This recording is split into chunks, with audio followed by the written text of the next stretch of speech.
Hi, Gemini. What you're meant to do or start doing is we have the Patience card in reverse, the Temperance card. So what you're meant to do is work on understanding when you are trying to force things to meld or to work when they don't, right? You've got to understand that sometimes, again, you're looking for a peaceful resolution to something.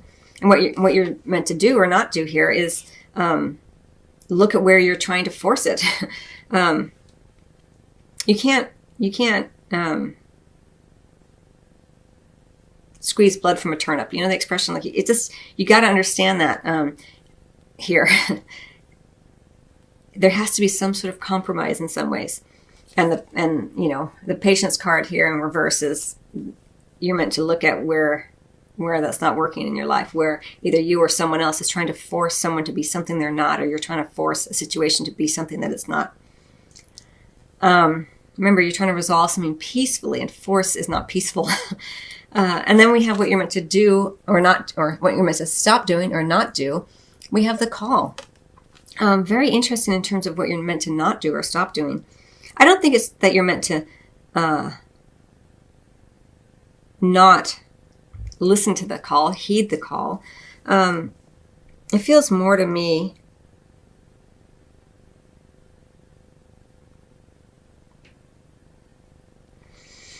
that it goes nicely with this. Like, it's what you're meant to not do or stop doing is expect everyone else to hear the call that you're listening to. You know, we all have our moments of awakening. We all have our moments of epiphanies. And here, you're trying to blend two things that aren't working. You're meant to look at that. And here you're meant to not do or stop doing the call, the Judgment card, the energy of awakening, a time of like the great test before you can ascend kind of energy. And here it feels to me like what you're meant to not do or stop doing is stop trying to get everyone else to be on your page here. You can only resolve things peacefully when you accept everyone's position. Again, you're not trying to force this. So, okay.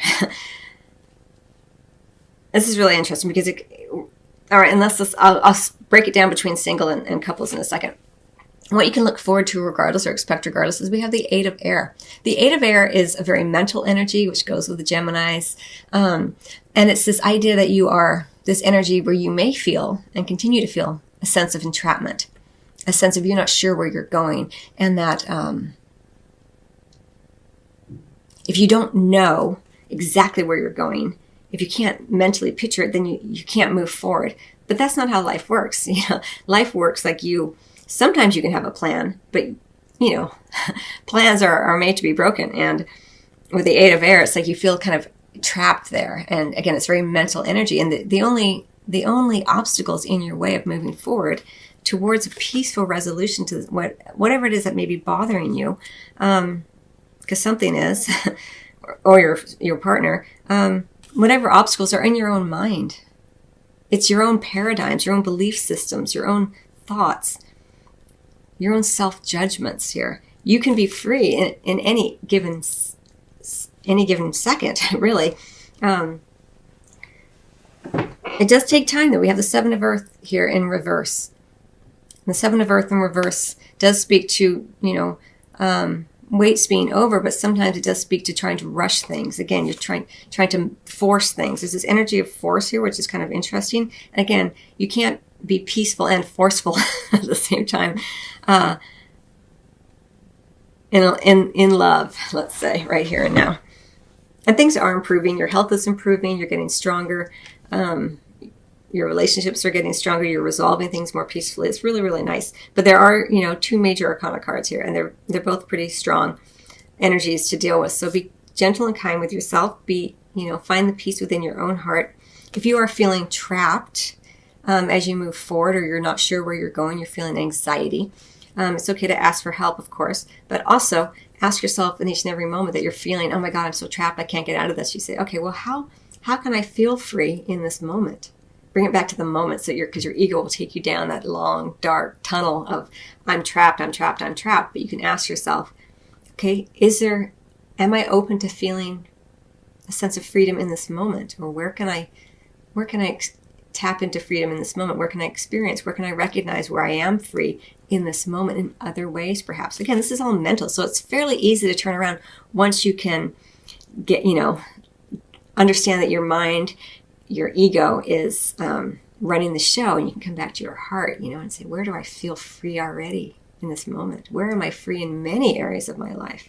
And you can begin to kind of retrain the brain that the mind isn't in control and that you are not your mind. Your mind is something that you use. Okay, so Gemini, what you're meant to do or start doing, we have the Sage of Cups in reverse. What you're meant to not do or stop doing is the Seven of Pentacles. It's the same card that just came up as the Seven of Earth in reverse under the deck. And what we have in terms of what you can look forward to regardless, or expect regardless, is the Ace of Pentacles.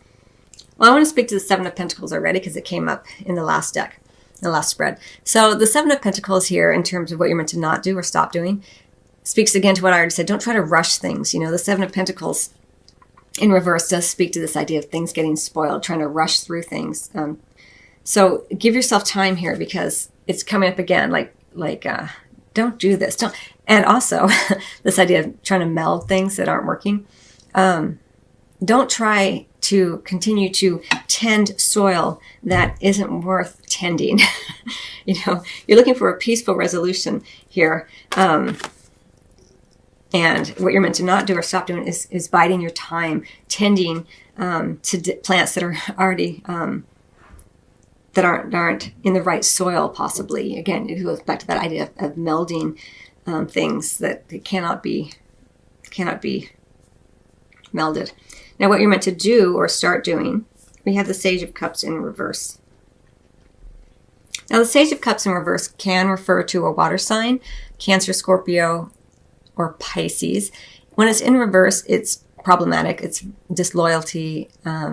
Can speak to someone who's got addiction problems, alcoholism. It can speak to someone who can be emotionally abusive. Those are some of the more intense characteristics of the Sage of Cups in reverse. But what you're meant to do or start doing is look at where this energy exists in your life and begin to put less energy into it. And if it's you who embodies some of these characteristics, peacefully resolve those aspects within self. Like recognize, gosh, sometimes I can be emotionally harsh. Sometimes I can be disconnected from my heart energy, from my emotions. And where can I look at that and begin to make changes? And if it's someone else in your life with this, you're meant to not put so much energy into it, because this is what we're looking forward to regardless. The Ace of Pentacles is, in the reverse, is you're just not putting the energy into that regardless. You're not putting the energy into something that's not going to grow here. Now, again, it doesn't mean that it has to be a relationship. But in terms of the bedroom, you're not wanting something that's insincere, where you are getting your physical needs met, but your emotional needs are wanting, your intellectual needs. You're a Gemini, you have a very brilliant, active mind.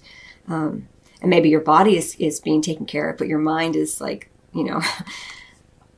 unhappy, and that creates some emotional